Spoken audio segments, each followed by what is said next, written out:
INDA एक ऐसा alliance जिसकी चर्चा बहुत तेजी से पिछले कुछ दिनों से हो रही है।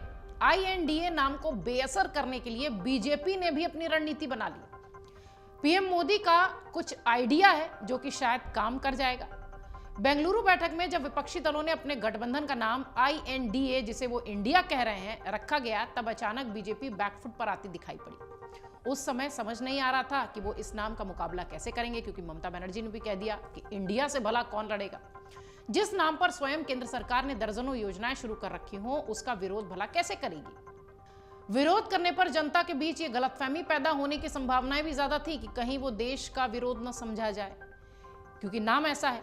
विपक्ष भी अपने इस हमले को अचूक मान रहा था। उसे लग रहा था कि तीर सीधे बीजेपी को लगा है और इसका कोई जवाब नहीं होगा। लेकिन मणिपुर के मुद्दे पर मचे हंगामे के बीच प्रधानमंत्री नरेंद्र मोदी ने बीजेपी को इस असमंजस से निकाल लिया है, ऐसा राजनीतिक विश्लेषक कह रहे हैं। पार्टी सांसदों की बैठक के बीच उन्होंने बताया कि किस तरह ईस्ट इंडिया कंपनी का नाम रखकर देश को लूटा गया। Popular front of India, students, Islamic movement of India यानी सिमी और इंडियन मुजाहिदीन जैसे संगठन अपने नाम में इंडिया शब्द का इस्तेमाल करते हैं और देश विरोधी काम करते हैं, और इन पर प्रतिबंध लगाया गया है। ये एक तोड़ समझ लीजिए कि प्रधानमंत्री मोदी ने अपने उन तमाम कार्यकर्ताओं, सांसदों को दी जो कि फिलहाल अभी तक चुप बैठे हुए थे इंडिया के मुद्दे पर या INDA जैसे जो अलायंस है उसके बनने के बाद। मोदी के बयानों से अब यह साफ हो गया है कि आने वाले दिनों में बीजेपी विपक्षी दलों के गठबंधन को इन्हीं नामों के साथ जोड़कर हमला करती दिखाई पड़ेगी और उसकी विश्वसनीयता कम करने की रणनीति भी अपनाएगी। प्रचार युद्ध में 2014 से ही बार बार अपनी काबिलियत दिखा चुकी बीजेपी इसको लेकर आक्रामक रुख अपनाएगी, इसमें कोई संदेह नहीं। और जो फॉर्मूला प्रधानमंत्री मोदी ने दिया है इंडियन मुजाहिदीन और ईस्ट इंडिया कंपनी से जोड़कर, शायद उसका फायदा भी मिल जाए। लेकिन प्रधानमंत्री मोदी का यह आइडिया विपक्ष के इंडिया नाम के असर को बेअसर करेगा कि नहीं, इसके लिए थोड़ी जल्दबाजी होगी कहना।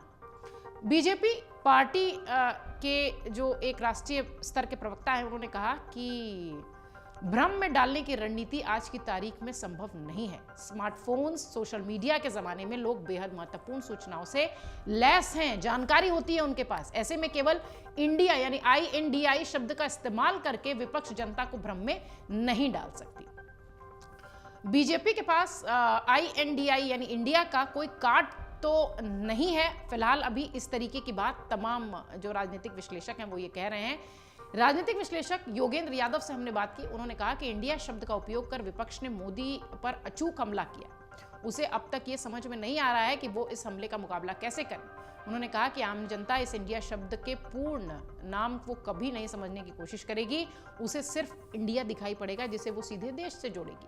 लेकिन बीजेपी इस पर हमला करने की कोशिश कर रही है तो उसका नकारात्मक अर्थ भी निकलता दिखाई पड़ेगा, जो कि हमने रिपोर्ट की शुरुआत में कहा कि इसका डर लगातार बीजेपी को है कि उसके मीनिंग में शायद जनता नहीं जाएगी, वो नाम पर जाएगी, जो कि INDA के साथ इंडिया कहा जा रहा है।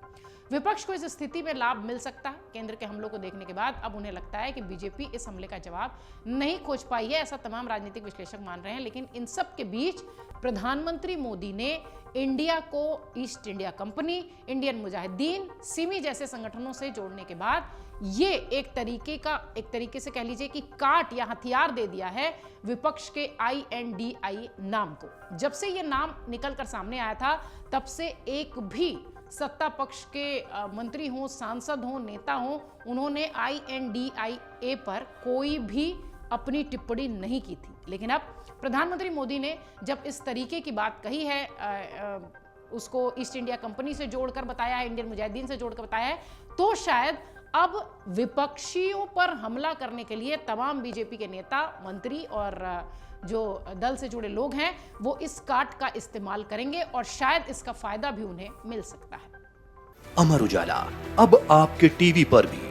अपने स्मार्ट टीवी पर YouTube पर सर्च करें अमर उजाला, चैनल सब्सक्राइब करें और देखें ताजा खबरें, वो भी HD क्वालिटी में। और हाँ, बेल आइकन दबाना ना भूलें ताकि हर खबर हो आपके घर। अमर उजाला, निष्पक्ष, निर्भीक, निरंतर।